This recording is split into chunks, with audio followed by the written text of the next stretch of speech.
Assalamualaikum.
Assalamualaikum warahmatullahi wabarakatuh.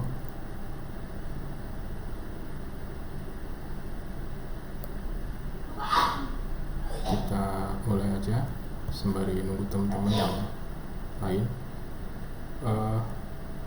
Saya mau mulai dari gambar ini. Jadi ini yang jadi ultimate goal kita sebagai seorang data analis. Analisis data secara umum dibagi menjadi 4 kelompok ya, atau 4 tugas.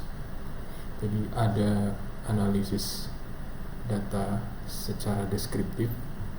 Ini bisa dibilang profiling data lah ya. Jadi apa yang ada di data itu kita ungkap insight-nya, tidak melibatkan data di luar,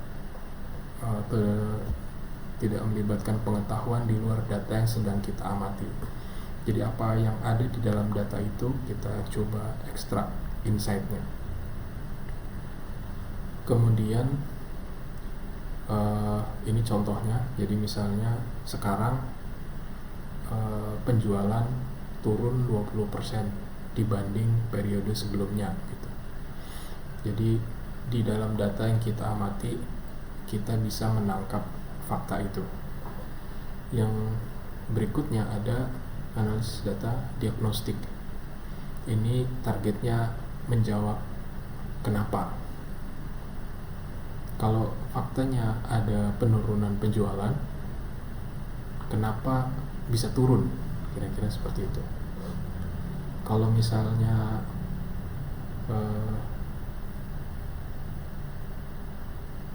terjadi peningkatan tindak kriminalitas misalnya, mungkin mengapanya itu banyak pengangguran, banyak PHK misalnya ya. Jadi orang susah nyari kerja, nyari biaya dan seterusnya, akhirnya hilaf misalnya ini. Jadi di diagnostik yang jadi concern kita adalah kenapa. Nah, ketika menjawab kenapa, bisa jadi jawabannya itu melibatkan pengetahuan yang lain, tidak sekadar data yang kita sedang amati gitu. Jadi kita perlu melibatkan data-data yang lain, pengetahuan yang lain. Kita mungkin perlu diskusi dengan pakar gitu ya. Tapi kalau deskriptif, apa yang ada di dalam data itu aja. Sementara diagnostik menjawab kenapanya. Berikutnya ada analisis data prediktif. Nah, kalau kejadian ini terus berlangsung, kalau di sini kasusnya penurunan penjualan, toko-toko di mall misalnya, atau di Tanah Abang misalnya ya, yang sering muncul tuh di video. Sekarang turun 20%, nggak tahu periode berikutnya berapa turunnya gitu. Seperti ini contohnya, dia akan turun lagi 15% misalnya. Jadi kalau kondisi ini terjadi terus menerus tanpa ada penanganan, tanpa ada upaya untuk memperbaikinya, maka kondisi periode berikutnya, kondisi waktu tertentu itu seperti apa. Nah, ini masuk analisis data prediktif.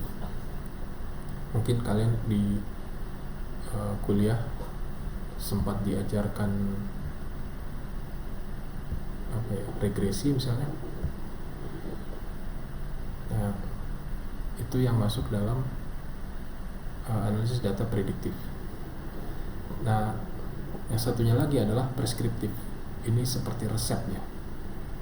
Kalau kita nggak pengen kejadian ini terus terjadi, penurunan penjualan terus menurun misalnya, maka kita harus melakukan sesuatu. Ini contohnya kalau penurunan penjualan terjadi karena promo berakhir, maka kita coba perpanjang promonya. Nah, kira-kira ini yang nanti akan dituntut dari seorang data analis.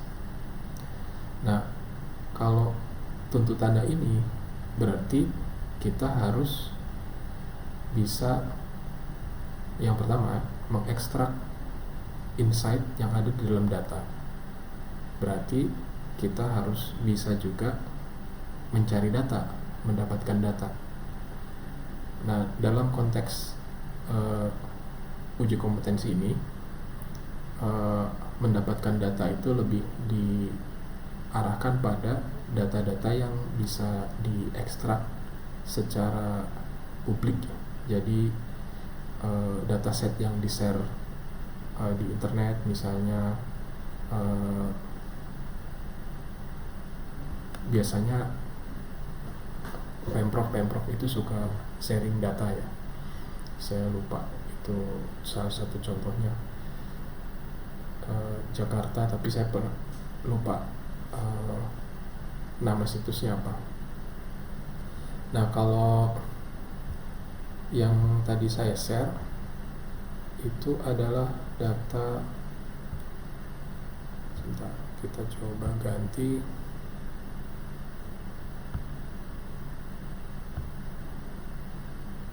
Nah, ini adalah data Transjakarta ya, maksudnya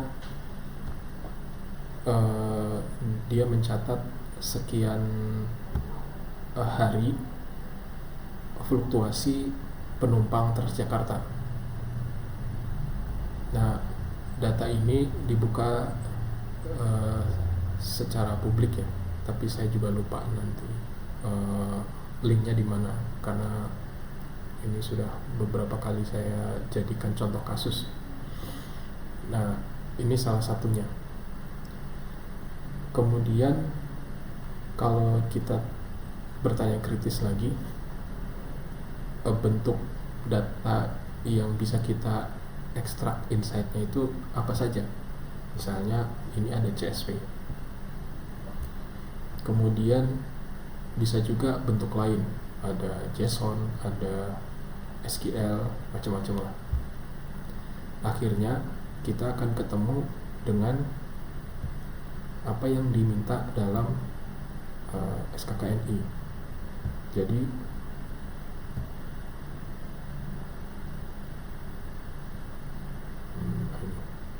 tadi saya udah share juga.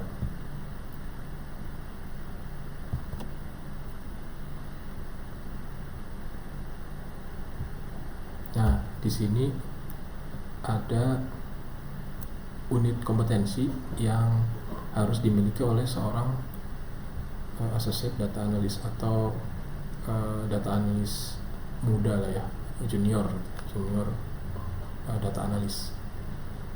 Kalau di sini kita lihat ada beberapa bidang pekerjaan ya. Jadi ada data science, terus nanti di belakang ada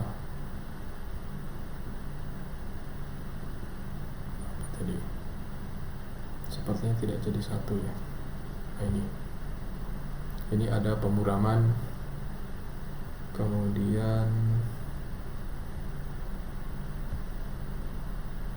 ini ada data manajemen, karena kompetensi data analis junior itu unit kompetensi yang bersumber dari beberapa kompetensi yang lain. Seperti ini tadi, data manajemen, kemudian ada programmer, ada data science gitu. Nah, untuk unit kompetensi yang ada di dalam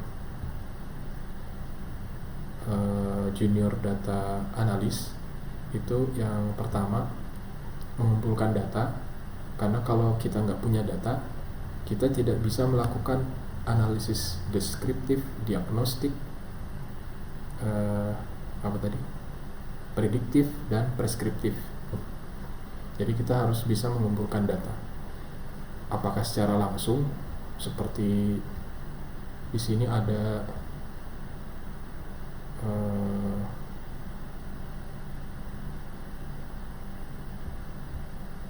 nah ini survei, akses data pihak ketiga. Ini kalau yang tadi saya contohkan Transjakarta itu ya, atau scraping, atau data entry, macam-macam. Yang jelas kita perlu melakukan pengumpulan data. Nah, nanti yang akan diujikan saya juga belum tahu soalnya seperti apa. Tapi kalau scraping ini biasanya data teks yang biasanya dipakai untuk melakukan pengambilan data atau pengumpulan data. Pengumpulan data teks itu biasanya menggunakan scraping. Misalnya ngambil komentar di X, komentar di YouTube, nah itu, atau berita online misalnya, itu scraping. Nah, masalahnya kalau data teks itu tidak bisa serta-merta diolah di komputer ya, tidak seperti misalnya pada kasus Transjakarta tadi.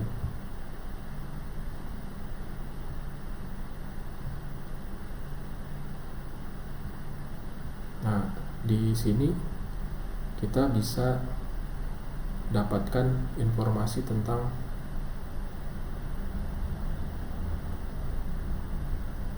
jumlah pembayaran misalnya. Jadi rata-rata dari sekian pengguna Transjakarta, dari sekian banyak ini ada jumlahnya nih, frekuensi. Itu paling banyak menghabiskan biaya transportasi di Transjakarta itu pada kisaran ini, antara 2.500 sampai 5.000. Mungkin kalau lihat skalanya ya 3.000 sampai 4.000 lah ya, kalau dia ada di sini. Atau misalnya usia,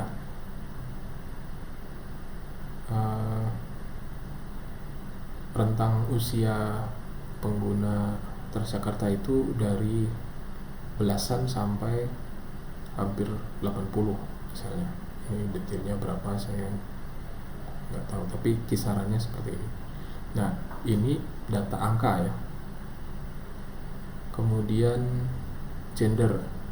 Nah, kalau gender mungkin datanya teks kategorikal, tapi bisa kita counting, ada berapa kali kejadian gitu. Tapi kalau datanya berita yang isinya teks dan harus dimaknai, itu kita tidak bisa serta-merta melakukan ekstraksi insight seperti ini ya. Ini jauh lebih mudah. Tapi kalau data teks biasanya harus kita, bukan biasanya, memang harus kita ubah ke bentuk angka yang representatif supaya bisa dihitung gitu. Kalau ini supaya bisa dapat pengguna Transjakarta mayoritas female, mayoritas perempuan misalnya, itu deskriptif. Nah, itu kita bisa lakukan dengan counting. Ini ada contoh-contoh scriptnya dengan Python. Nanti kalau bagian diagnostik, kok bisa sih pengguna mayoritas Transjakarta perempuan gitu. Oh ternyata, nah ini yang mungkin perlu pengetahuan dari domain yang lain ya, karena tidak secara eksplisit ada di dalam data kita. Mungkin perlu diskusi dengan ahli atau survei pengguna misalnya. Oke, jadi itu yang kemungkinan akan dijadikan sebagai bahan ujian. Kita kembali ke SKKNI tadi.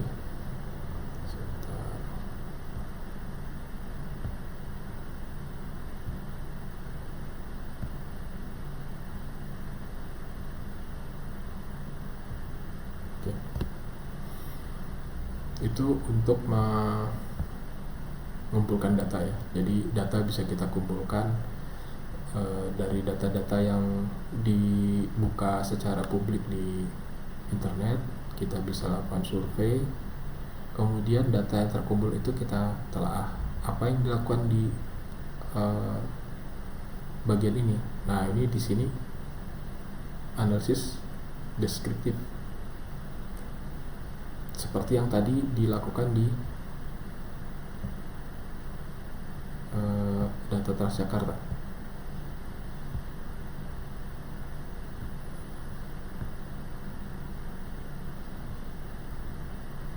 Kita ingin mendeskripsikan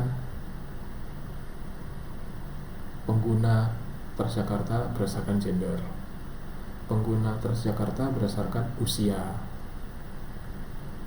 pengguna Transjakarta dari biaya yang mereka keluarkan. Lalu ada, ini kayaknya belum di-plot, nanti kalian bisa coba upload, tapi mungkin saya share dulu ya. Nanti coba cari-cari aja ininya. Nah ini file ini, saya lupa sumbernya ada di mana, tapi ini open. Nah ini harus ada dulu supaya yang tadi bisa kita ekstrak. Nah di sini dari yang udah diekstrak itu ada informasi tentang ini bank. Pengguna Transjakarta itu kebanyakan pakai uang elektronik dari bank apa gitu. Ini juga bisa kita lakukan ekstraksi insight secara deskriptif ya. Oh, yang paling banyak misalnya, yang paling banyak pakai kartu dari Bank DKI misalnya. Nanti bagian diagnostiknya, kok bisa sih DKI paling banyak atau Imani paling sedikit misalnya. Tentu yang kartunya paling banyak pengen dia bisa terus-terusan menguasai pasar kan. Jadi pengguna kartunya dia selalu paling tinggi gitu. Berarti transaksinya lebih banyak di bank itu gitu. Tapi bagi bank yang penggunaan uang elektroniknya masih rendah, ya dia pengennya bisa mengambil alih pasar gitu. Gimana caranya? Itu yang dilakukan di analisis diagnostik. Kenapa kok bisa paling rendah? Kenapa kok bisa paling tinggi? Nanti kalau ditanya prediksi, kalau kita tidak melakukan antisipasi, tidak melakukan hal-hal yang bisa memperbaiki atau mempertahankan, nanti 10 tahun lagi, 15 tahun lagi penggunaannya seperti apa gitu. Nah nanti kalau preskriptif itu solusinya ya. Kalau kita ingin misalnya dari Bank DKI ini, lalu Bank DKI saat ini pengguna kartunya paling banyak di Transjakarta. Kalau kita nggak ngapa-ngapain, ini ternyata bakal bisa dibalap nih sama pesaing, misalnya sama Imani gitu. Nah, gimana caranya supaya kita tetap yang teratas, paling tinggi? Nah, itu kira-kira ilustrasi dari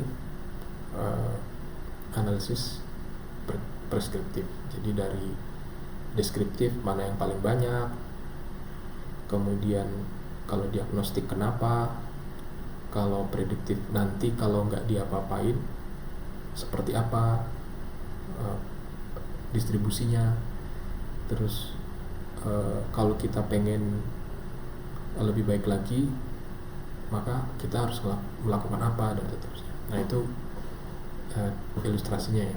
Tapi yang pertama kita perlu melakukan pengumpulan data, lalu kita telaah. Nah, telaahnya salah satunya seperti ini. Kita tabulasi lah. Berapa sih yang pakai kartu Bank DKI? Berapa sih yang pakai kartu Brizi misalnya? Terus di sini juga ada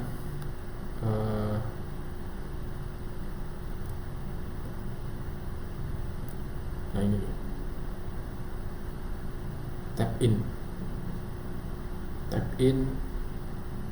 tap out. Nanti kita bisa ngelihat di jam-jam mana penumpangnya banyak, di jam-jam mana penumpangnya sedikit, di hari-hari apa penumpangnya banyak, di hari-hari apa penumpangnya sedikit. Kan di sini ada hari ya, Senin, Selasa, Rabu gitu. Kemudian ada jamnya itu diambil dari nih, tap in hour, tap out hour. Nah, misalnya jadi kapan dia tap in, kapan dia tap out.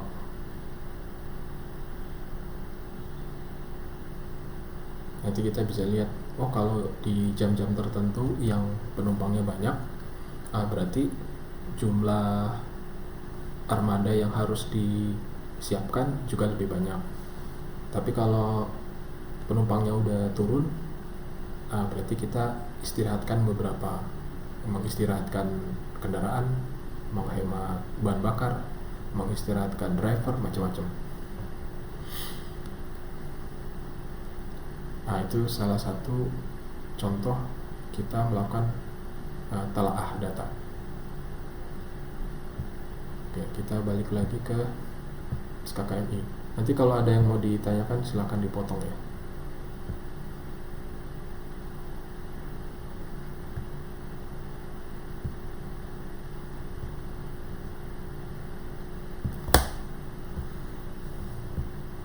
Bentuk penelaahannya tadi juga dalam bentuk membuat visualisasi grafik ya. Tadi ada pie chart, ada bar chart gitu.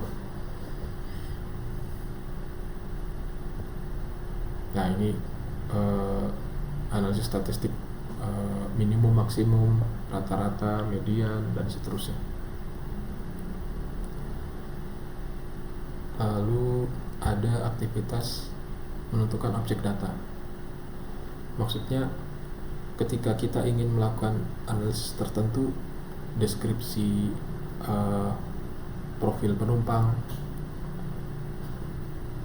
pengguna kartu uang elektronik, hari pengguna yang padat dan tidak, jam-jam padat dan tidak, dan seterusnya, itu kita akan berfokus pada bagian data yang mana gitu. Kalau usia tadi ada kolom lahir ya, kalau nggak salah tadi ada kolom lahir, kita bisa ekstrak itu jadi usia sehingga kita bisa tahu distribusinya, usia sekian ini ada berapa banyak, rentang usia sekian ada berapa banyak, dan seterusnya. Terus yang paling banyak yang mana, karena bisa jadi ada penumpang-penumpang yang mungkin masih kecil misalnya, masih anak-anak, bagaimana mengantisipasinya kalau penumpangnya sudah lanjut usia, lansia, bagaimana mengatasinya gitu. Nah, itu yang dilakukan pada menentukan objek data. Jadi untuk mendapatkan insight tertentu, kita perlu berfokus pada beberapa bagian dari data yang kita amati. Jadi beberapa kolom misalnya yang kita fokuskan, tidak semuanya. Nanti dari kolom-kolom itu kita bisa lihat atributnya apa, karena tadi di contoh pengguna Transjakarta itu kan ada tanggal ya, ada tanggal, ada hari, ada jam gitu. Nah, kita bisa dapatkan apa dari situ, atau kadang-kadang tidak atau belum terpisah. Salah satu contohnya, coba kita balik lagi ya. Seingat saya data itu tidak terpisah secara detail. Jadi sebelumnya, nah ini tap out time,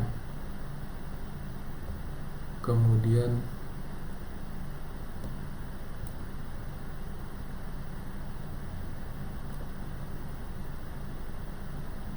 tap out time dan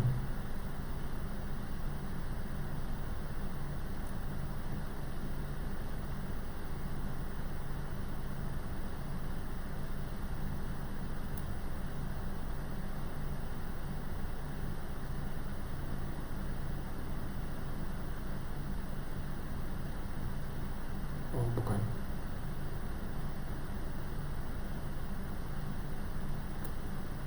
Nah ini, jadi awalnya dataset kita itu cuma punya 22 kolom, yang di situ ada, nah seperti ini, aslinya ini seperti ini.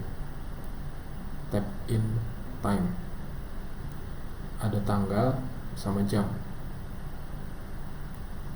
tapi belum ada hari, belum ada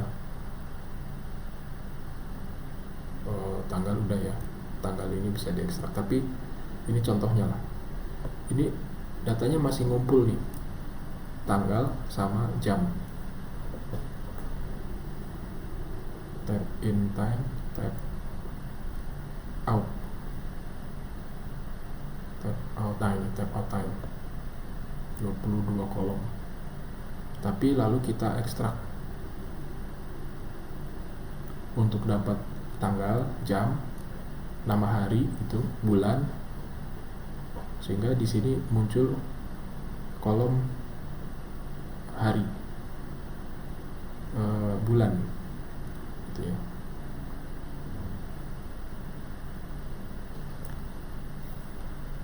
Nah, itu salah satu contohnya dari aktivitas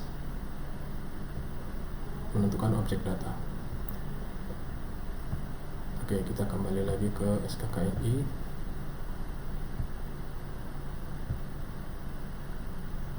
Kita lanjut ke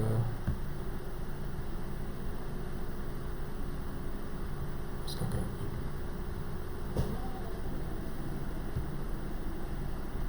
Oke, kita sudah punya 3 unit kompetensi yang harus dikuasai. Berikutnya ada membersihkan data. Bisa saja di dalam data kita ada data yang kotor ya. Data yang kotor itu misalnya nih, temperatur ruangan itu 50 derajat Celcius. Kalau ruangannya ruang insinerasi misalnya, ruang bakar gitu, ya wajar ya. Tapi kalau ruang biasa yang di situ ada orang kerja, nggak mungkin kan temperaturnya sampai 50 derajat, atau ruang data center misalnya temperaturnya sampai 50 derajat. Nah itu salah satu contoh data yang kotor, dan kita perlu mengidentifikasi apakah ada kejadian seperti itu. Nah, karena sumber datanya bisa CSV, bisa SQL, bisa teks, dan sebagainya, maka kita juga harus bisa melakukan pemilahan data kotor tersebut di format yang sesuai ya. Terus pindah ke pemrograman. Ini ada unit kompetensi menggunakan SQL, karena ini salah satu bentuk data yang biasanya disimpan lalu di retrieve, diambil untuk dilakukan analisis, sehingga kita perlu juga bisa melakukan retrieval data dari SQL, dari server database relasi.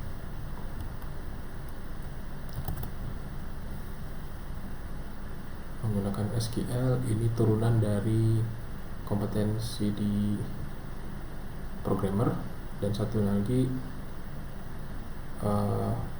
data management. Unit kompetensinya adalah menggunakan data. Jadi salah satu contohnya seperti tadi, kita coba lihat lagi ke data Transjakarta. Belum.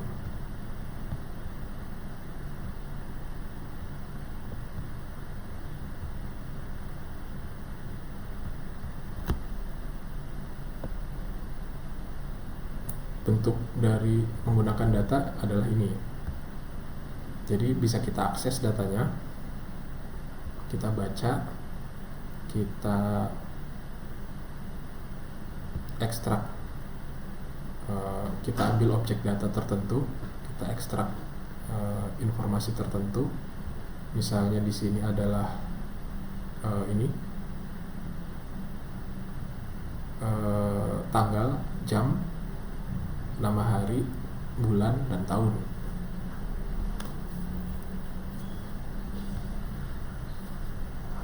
Itu contoh dari menggunakan data.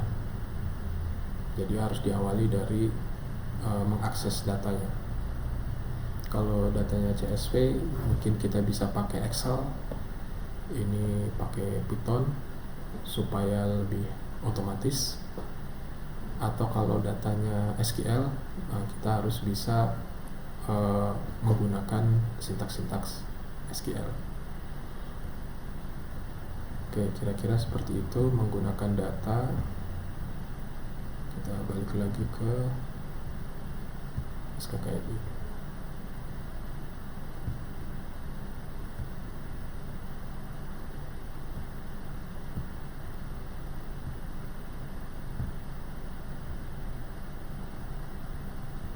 Oke, udah selesai. Berarti ada 6 ya. Jadi ada 3 yang berasal dari data science,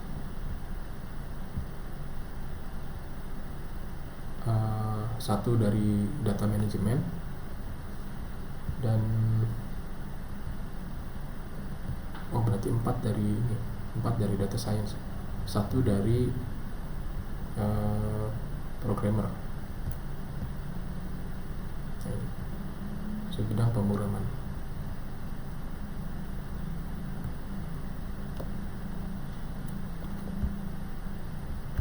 Nah, data science.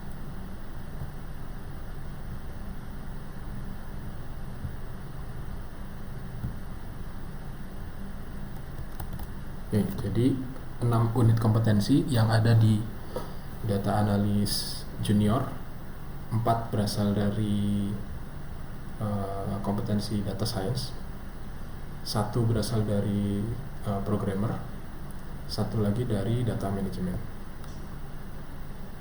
Oke, jadi kita sudah diskusikan tentang target dari kompetensi ini, yaitu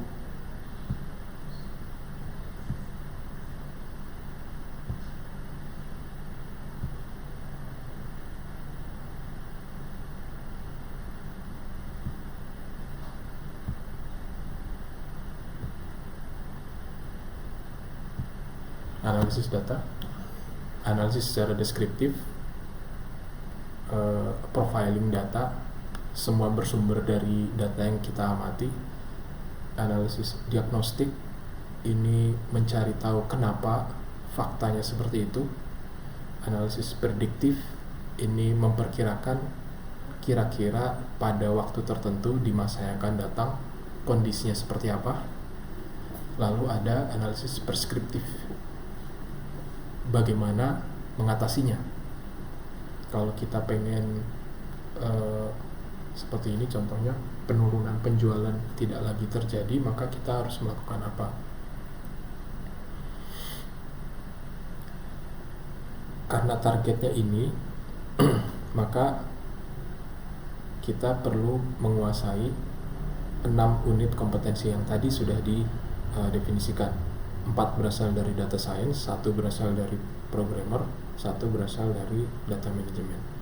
Dengan menguasai 6 itu, kita bisa melakukan 4 aktivitas data analisis ini.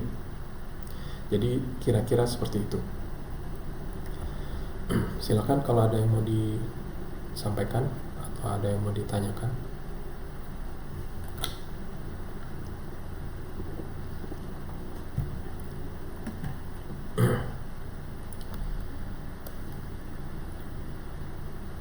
Kemudian untuk toolsnya,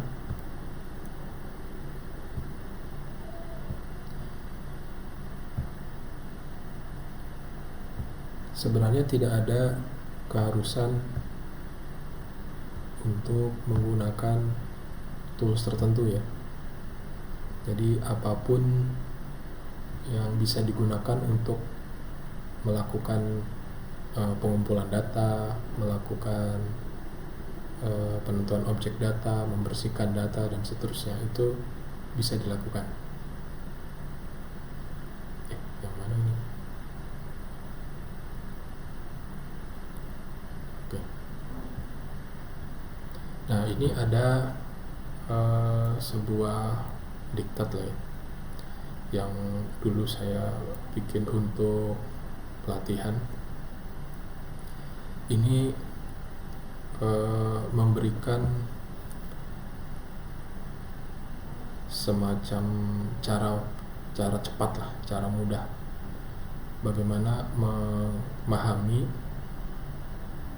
bahasa pemrograman Python.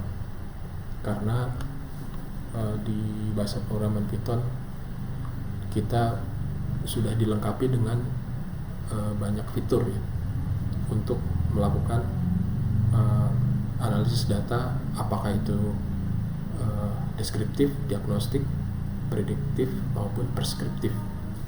Itu sudah banyak difasilitasi di Python, sehingga menguasai, minimal tahu bagaimana cara menggunakan Python, itu adalah salah satu kekuatan seorang data analis. Nah, saya melihat minimal ada beberapa hal yang perlu dikuasai ketika kita ingin menggunakan Python. Yang pertama, kita, atau ini semacam best practice dari saya,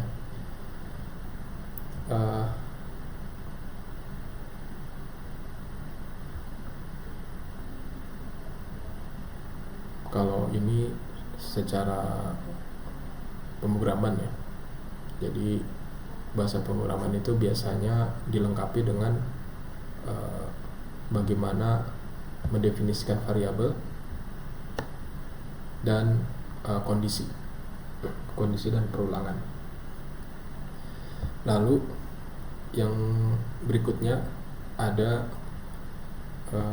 tools-tools yang perlu dikuasai juga.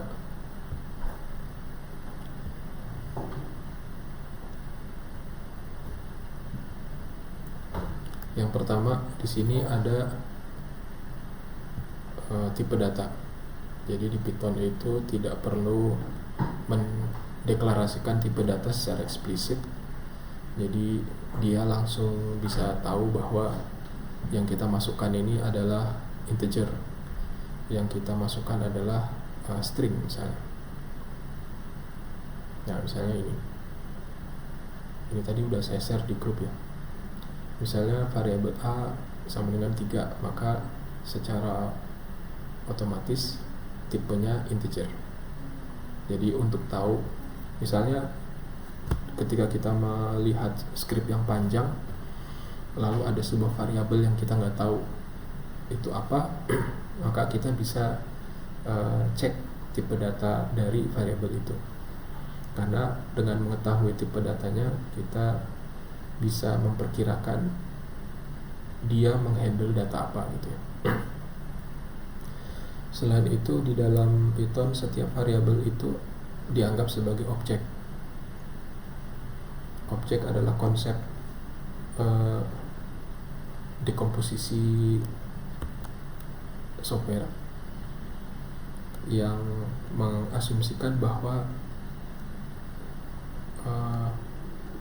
dekomposisi terkecil dari software itu adalah pelaku, bukan fungsi.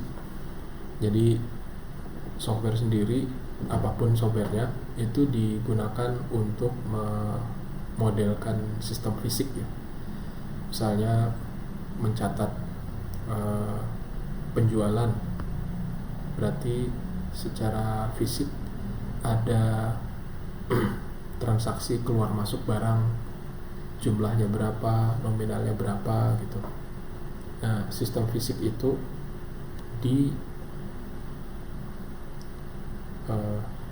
dibuatkan softwarenya. Nah, sistem fisik itu bisa saja sangat besar, sangat kompleks, sehingga untuk menyederhanakan kompleksitas sistem fisik biasanya kita lakukan dekomposisi atau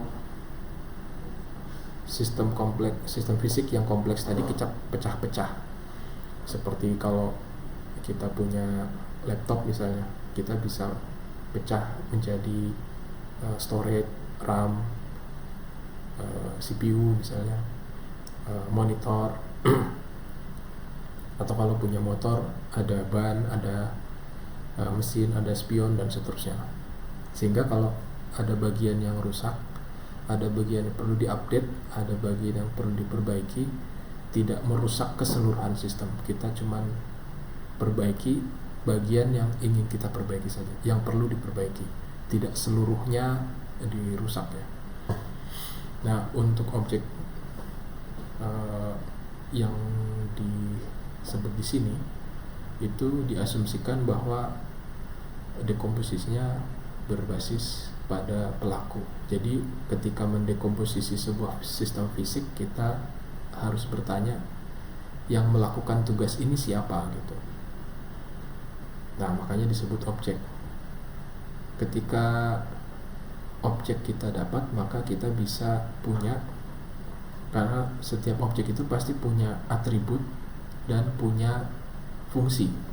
Itu sebabnya banyak software kompleks yang basisnya pada objek, karena objek itu selain punya fungsi, dia juga menyimpan nilai tertentu, nilai pada waktu tertentu. Misal yang paling mudah mungkin game kali ya. Misalnya kalau gamenya berantem gitu, objeknya adalah jagoannya. Kalau dia ditonjok lawannya, berarti dia kehilangan energi sekian. Kalau dia ditonjok berulang-ulang, akhirnya energinya habis, terus dia mati misalnya. Maka pada setiap periode tertentu dia punya kemampuan bisa nonjok lawannya, bisa ditonjok lawannya, bisa kehilangan energi, tapi dia juga punya atribut, dia punya datanya salah satunya tingkat energinya. Nah, di Python itu kita bisa melihat dari sebuah variabel itu ada fungsi apa saja yang terdefinisi, karena itu sangat membantu ya. Untuk tahu fungsi apa saja yang terdefinisi di dalam sebuah objek, kita pakai dir. Dir adalah fungsi di dalam Python untuk melihat ada fungsi apa yang terdefinisi dalam sebuah objek. Misalnya ada objek A. Karena A ini di-assign dengan nilai 3, maka A ini adalah objek yang tipenya integer, tanpa kita perlu secara eksplisit bilang A ini adalah integer. Tapi kita juga bisa tahu ada fungsi apa saja di dalam A. Ada conjugate, ada from bytes, ada denominator, dan seterusnya. Jadi kita tidak perlu melihat dokumentasi terlalu rumitnya, karena Python menyediakan fungsi ini di dalam dirinya sendiri. Jadi bisa dibilang dia self-explain lah. Kemudian untuk tahu bagaimana caranya, jadi setelah kita tahu ada fungsi conjugate, gimana cara pakainya? Maka kita pakai fungsi help. Argumen yang kita supply ke dalam help itu adalah nama fungsinya tadi, lengkap dengan objeknya ya. Jadi kalau objeknya A, berarti A dot conjugate untuk kasus conjugate tadi. Kalau di sini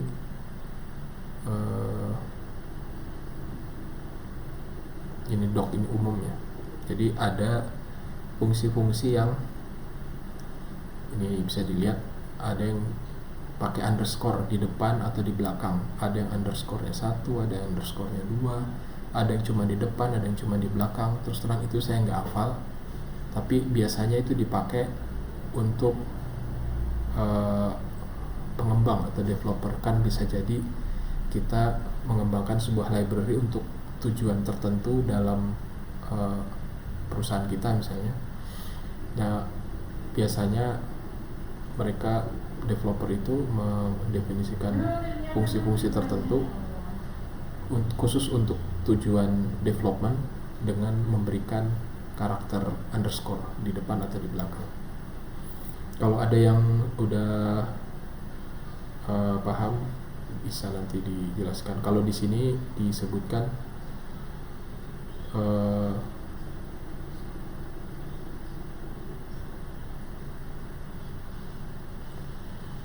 entitas yang diawali dan diakhiri dengan karakter 2 underscore, sering juga disebut dunder oleh komunitas penggunaan Python. Ini merupakan bagian dari Python Enhancement Proposal. Nah, ini adalah definisi ya. Jadi aktivis atau programmer Python itu memberikan semacam aturan usulan gitu, bagaimana melakukan pengembangan library berbasis Python. Nah, biasanya kita menggunakan yang tidak pakai underscore. Jadi kalau di sini ada conjugate, ada denominator, from bytes. Ini kalau tipe datanya integer. Nanti bisa dicoba di kasus yang lain. Nah, untuk tahu bagaimana caranya menggunakan fungsi tersebut, kita bisa pakai help. Jadi ada dir untuk tahu sebuah objek itu mendefinisikan fungsi apa, ada help untuk tahu bagaimana cara menggunakan fungsi tersebut, ada type untuk melihat objek itu tipe datanya apa. Oke, itu menurut pengalaman saya cukup membantu tidak perlu banyak buka tutorial, dokumentasi gitu. Kemudian yang cukup membantu juga adalah struktur data. Di sini di Python itu ada 3 struktur data utama. Yang pertama list. List ini array yang bisa dinamis. List bisa kita tambah isinya, kita bisa tambah elemennya, kita bisa tambah elemen bertipe apapun. Ini pertama kita definisikan sebuah list kosong. Kalau list itu pakai kurung siku, terus kita tambahin. Pertama kita tambah integer 3. Berikutnya kita tambah karakter, karena ada kutipnya, dia langsung masuk. Nah, di sini kita bisa lakukan aktivitas modifikasi pada list tadi dengan cara, kalau kita sudah mendefinisikan bahwa A ini adalah sebuah list, maka kita bisa gunakan perintah dir untuk tahu ada fungsi apa saja yang didefinisikan di dalam list. Nanti akan ketemu append salah satunya, ada extend, ada insert, lalu ada yang lainnya, remove, dan seterusnya. Nanti bagaimana cara menggunakan fungsi insert, bagaimana cara menggunakan extend, dan seterusnya, itu kita bisa pakai help. Kemudian ada tuple. Ini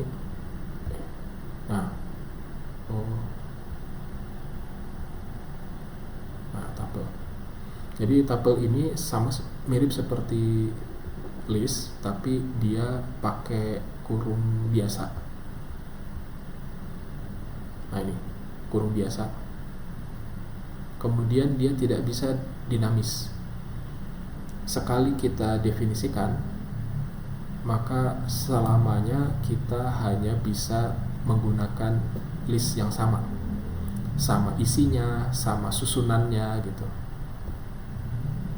Jadi tidak bisa semau-mau kita diubah. Mau diubah susunannya, kita tambahin elemennya seperti di list tadi, kita remove, kita insert, itu nggak bisa.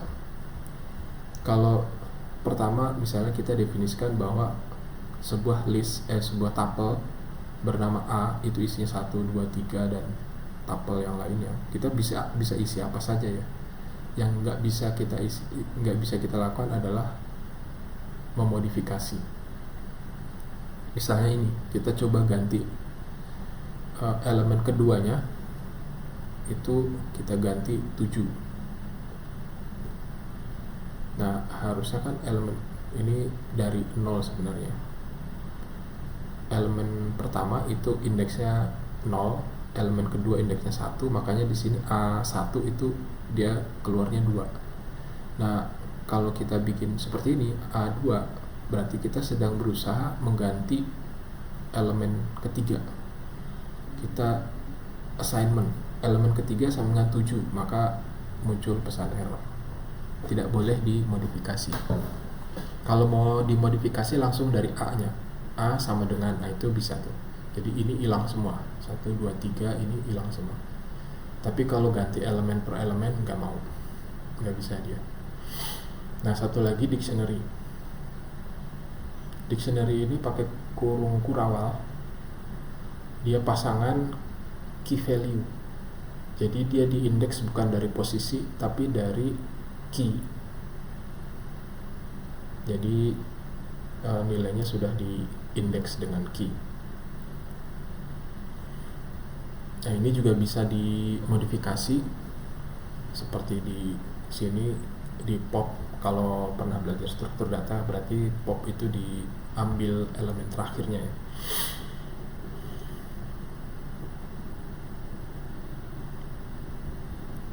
Oke, di sini ada beberapa operator, tapi tidak terlalu urgent menurut saya, nanti bisa dibaca aja. karena ini umum digunakan di bahasa pemrograman apapun, cuma mungkin ada beberapa perbedaan ya, mungkin seperti eksponensial dia pakai bintang 2 kali, kemudian ada modulus pakai persen, pembulatan ke bawah ada 2 kali garis miring gitu. Ini tidak terlalu signifikan menurut saya tapi yang menurut saya sangat membantu ketika kita melakukan analisis data adalah struktur data. Ini mohon bisa dikuasai karena ini bisa jadi perantara kita melakukan analisis. Kemudian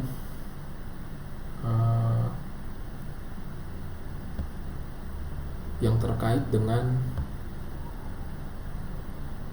unit kompetensi. Jadi kita perlu bisa melakukan akses ke data. Itu unit kompetensi apa tadi ya?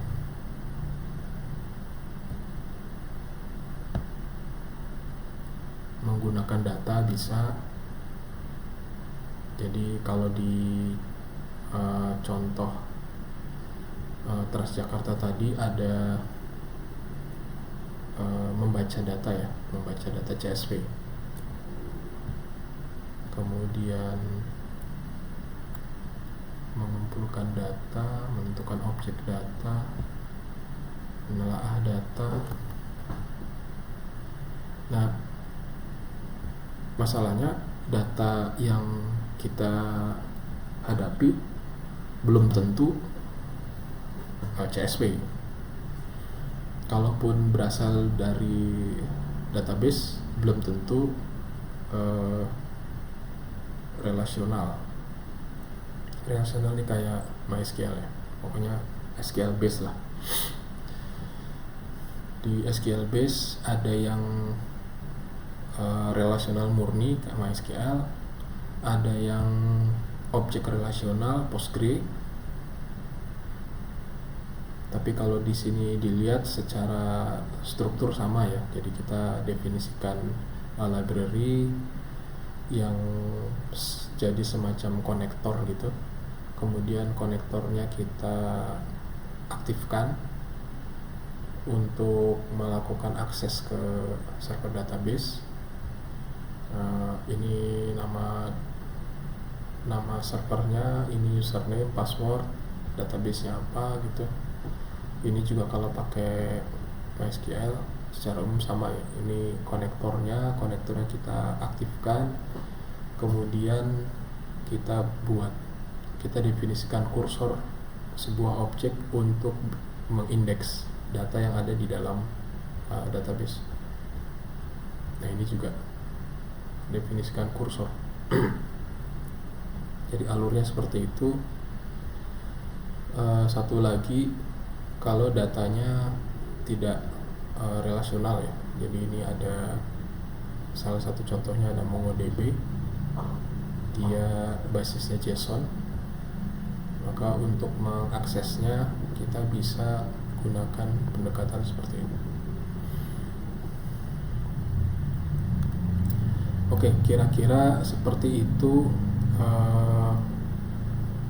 mindsetnya, jadi bisa kita bilang mindset. Jadi untuk kompetensi data analis junior itu yang perlu dikuasai.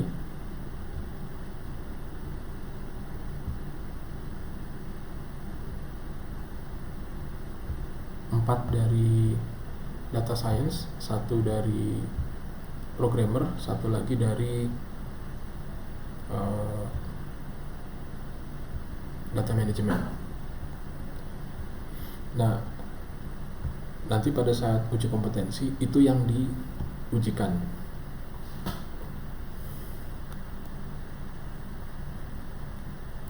Jadi kira-kira sesi pertama ini saya ingin menyampaikan target bahwa seorang data analis harus atau punya tugas melakukan analisis data secara deskriptif, diagnostik, prediktif, preskriptif.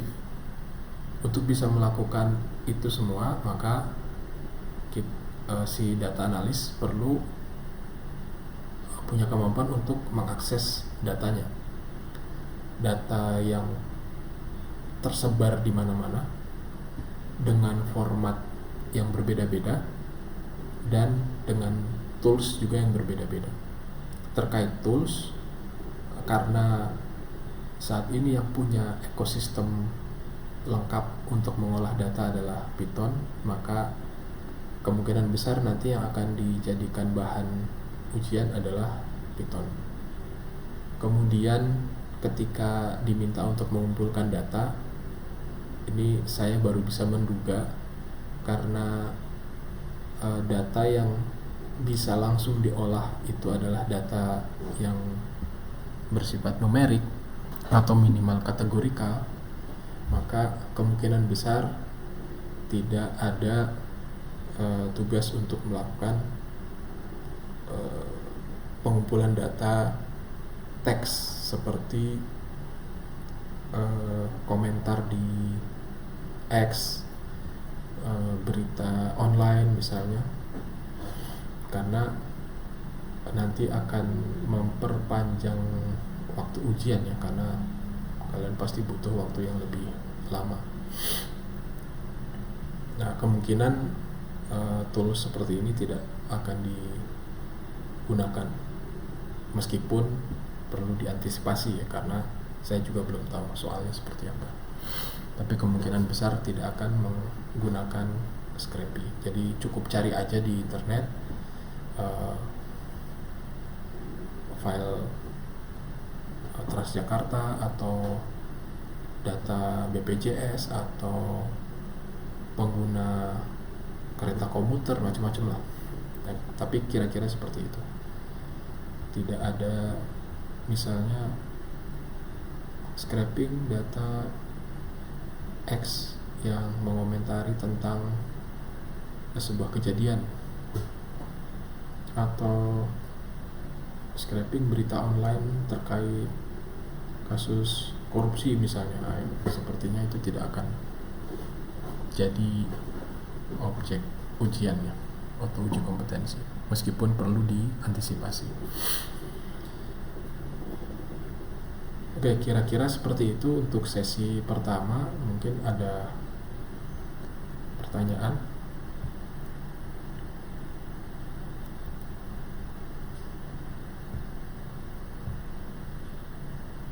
Ini pesertanya berapa orang sih?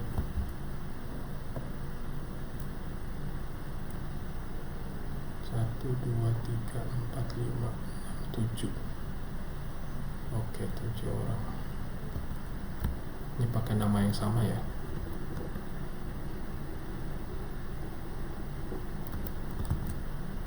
Silakan kalau ada pertanyaan sebelum saya ngasih tugas.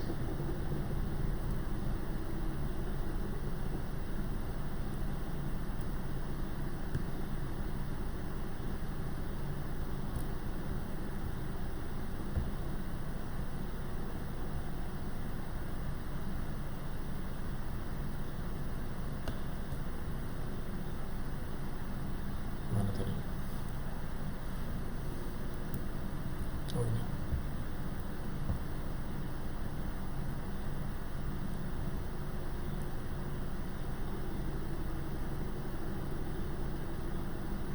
Ya, bentuknya saya nggak tahu.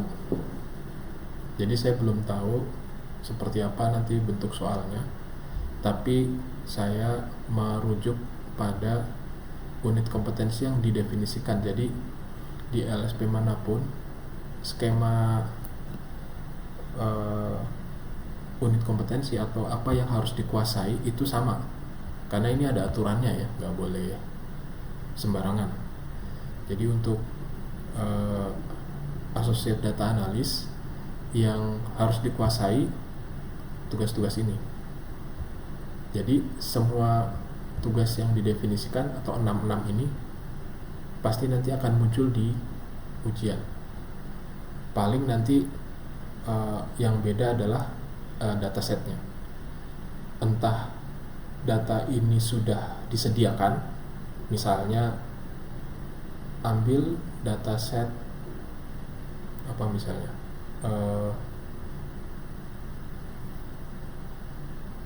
pasien BPJS di misalnya Rumah Sakit Fatmawati gitu, adanya di link ini misalnya. Nah, udah kalian download aja. Tapi bisa juga nanti soalnya silakan ambil dataset yang kalian masing-masing tertarik ke situ untuk dianalisis. Jadi bisa ngambil ini, bisa ngambil itu, silakan.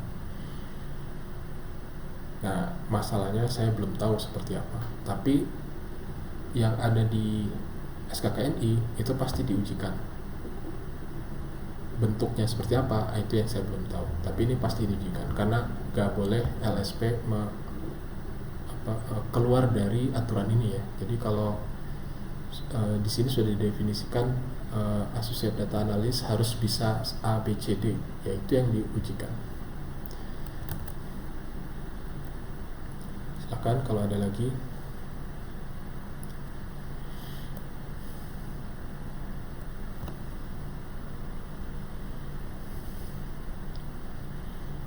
Nah, untuk sesi yang kedua saya akan ngasih tugas. Saya minta kalian mencari dataset seperti yang saya jadikan contoh di Transjakarta ini.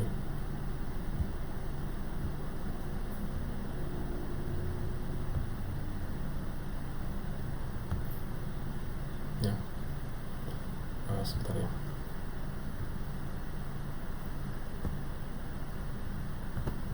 Mungkin dari sini bisa ditelusur.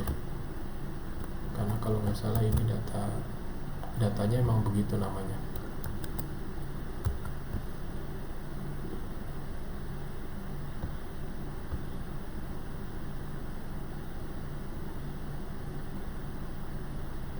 Atau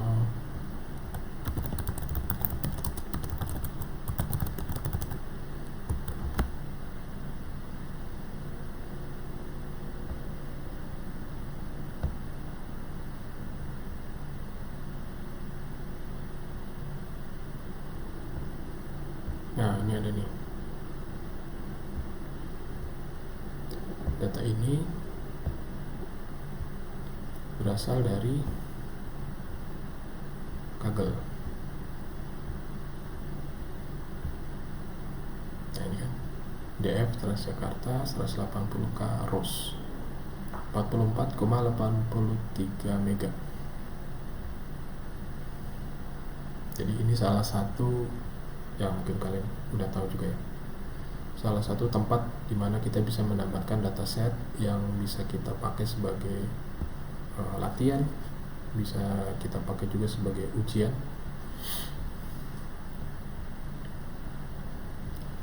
Terus tadi sempat lihat juga ada portal satu data.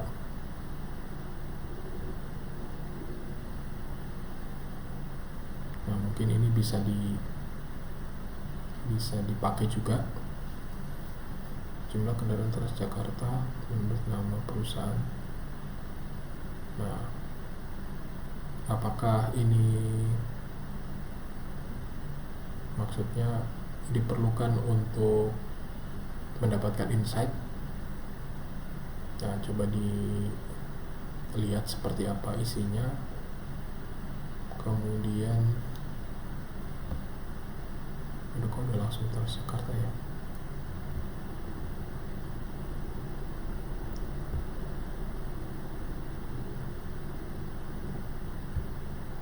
Kalau nggak Transjakarta apa ya?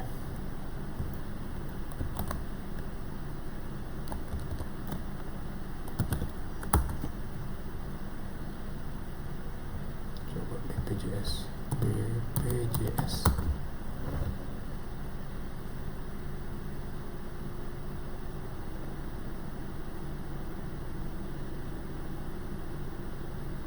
Nah, ini salah satu contohnya, tapi belum saya buka seperti apa isinya. Jadi silakan ambil dataset yang menurut kalian menarik, lalu coba lakukan eksplorasi secara deskriptif minimal secara deskriptif seperti di gambar tadi.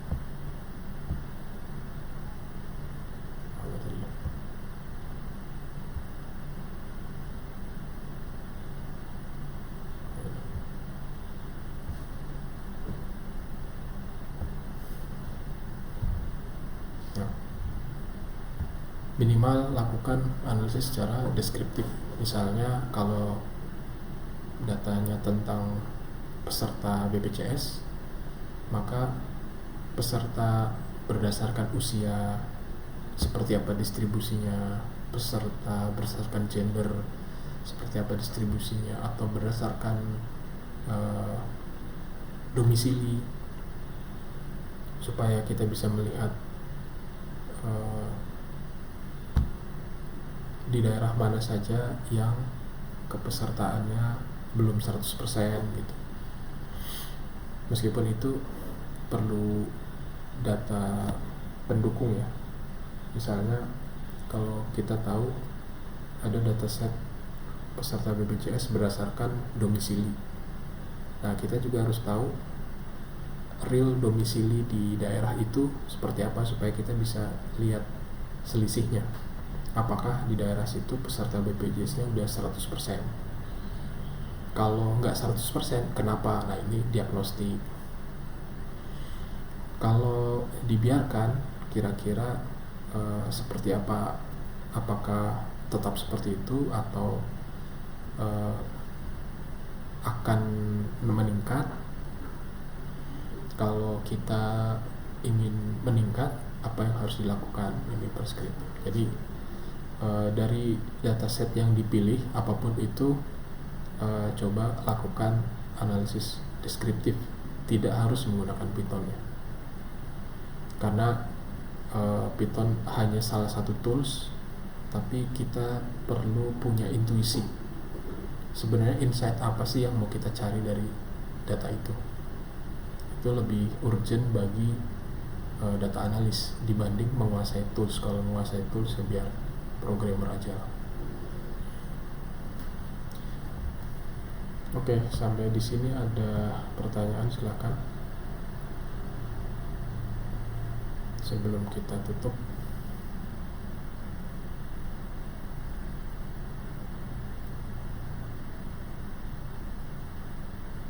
Nggak ada?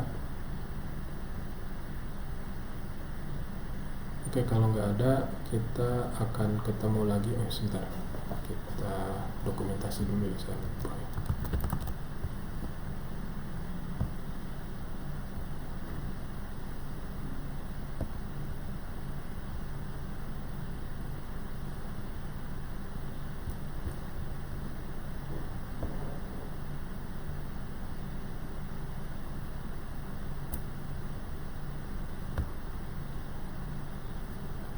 Oke, karena nggak ada pertanyaan lagi, maka kita sudahi dulu diskusi kita. Sesi berikutnya saya buka besok ya, besok malam jam yang sama, pakai link yang sama. Nanti saya minta salah satu atau mungkin salah dua mencoba sharing pilihan dataset yang mau dianalisis apa.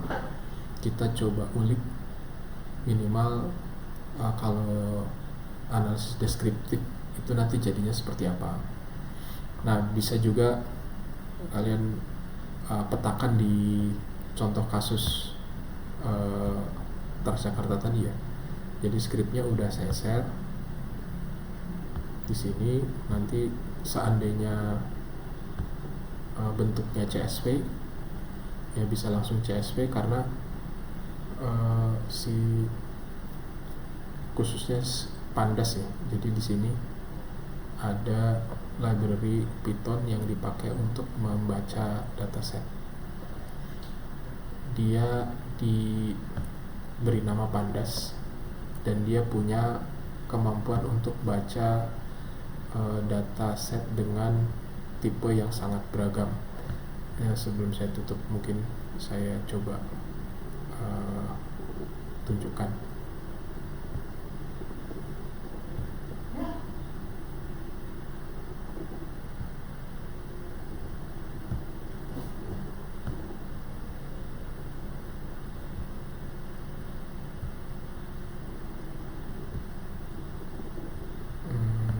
Ini kayaknya belum diinstal. Udah. Untuk tahu bagaimana atau apa saja yang terdefinisi di dalam sebuah objek, maka kita bisa lihat dengan dir. Kemudian di sini ada nama fungsi ya, read CSV, read Excel, read SQL, read SQL query, read HTML, macam-macam yang depannya read nih. Nah, itu berarti jenis data, format data yang bisa dibaca oleh si Pandas. Itu. Makanya tadi di contoh Transjakarta itu ada read CSV ya.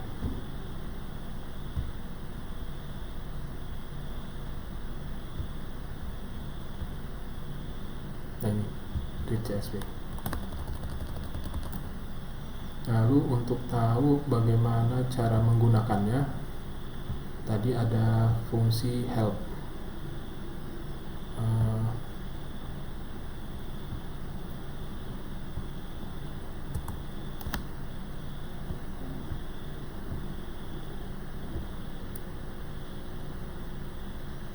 Misalnya kita punya JSON,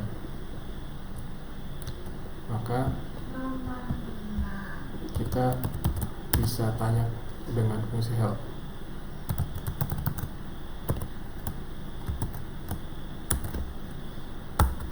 Nah, dia jelasin gimana cara menggunakannya.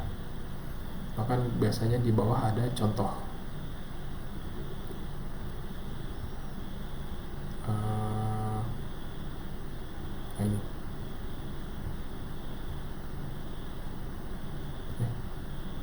Mana tadi?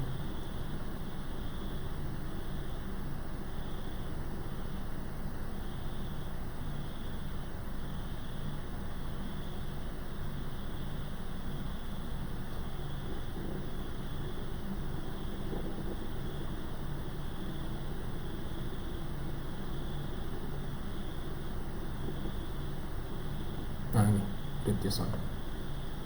Apa yang harus kita masukkan ke dalam argumen.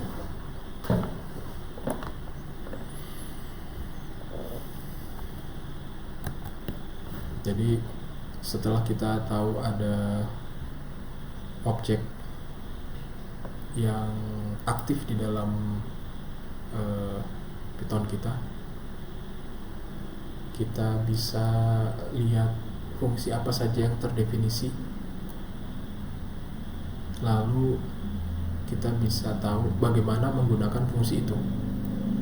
Untuk tahu fungsi yang terdefinisi pakai dir, untuk tahu bagaimana menggunakan fungsi tersebut kita pakai help. Jadi nanti kalau kebetulan datanya Excel misalnya, ya read Excel. Kalau datanya CSV, di sini ada read CSV. Kalau datanya JSON, ada read JSON. Datanya SQL, ada read SQL. Bahkan ada SPSS, read SPSS. Meskipun saya nggak pernah pakai SPSS. Kalau misalnya ada yang punya data-data terkait atau data-data yang disimpan dalam format SPSS, ya silakan. Oke, mungkin itu ya. Jadi besok kita coba diskusikan bagaimana caranya berinteraksi dengan dataset dari yang kalian sudah pilih.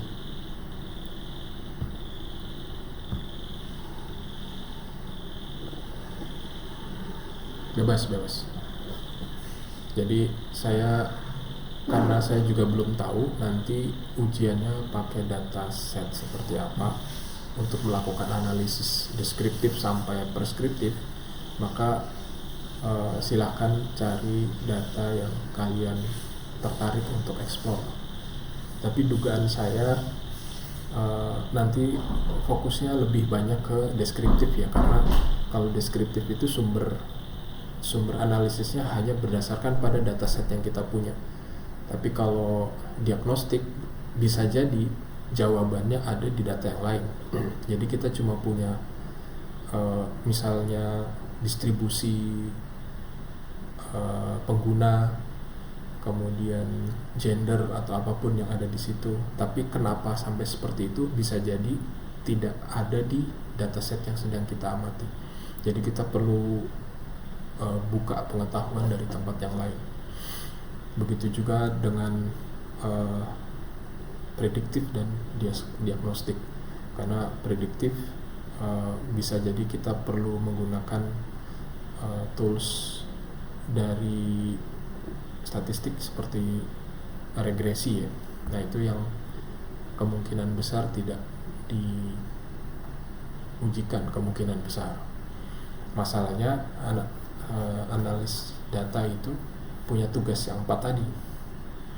Tapi kalau fokusnya pada data yang sedang diamati, berarti yang dilakukan hanya deskriptif. Dan kalau melihat unit kompetensi yang didefinisikan di SKKNI, berarti kemungkinan besar deskriptif ya, karena lebih fokus pada bagaimana menggunakan SQL, bagaimana membersihkan data, bagaimana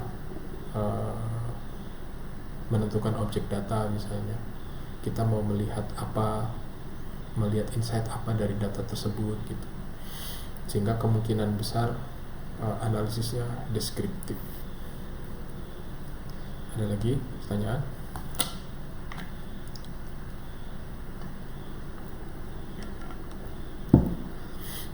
Oke, kalau udah nggak ada, kita cukupkan dulu sampai di sini. Kita ketemu lagi besok malam di jam dan link yang sama.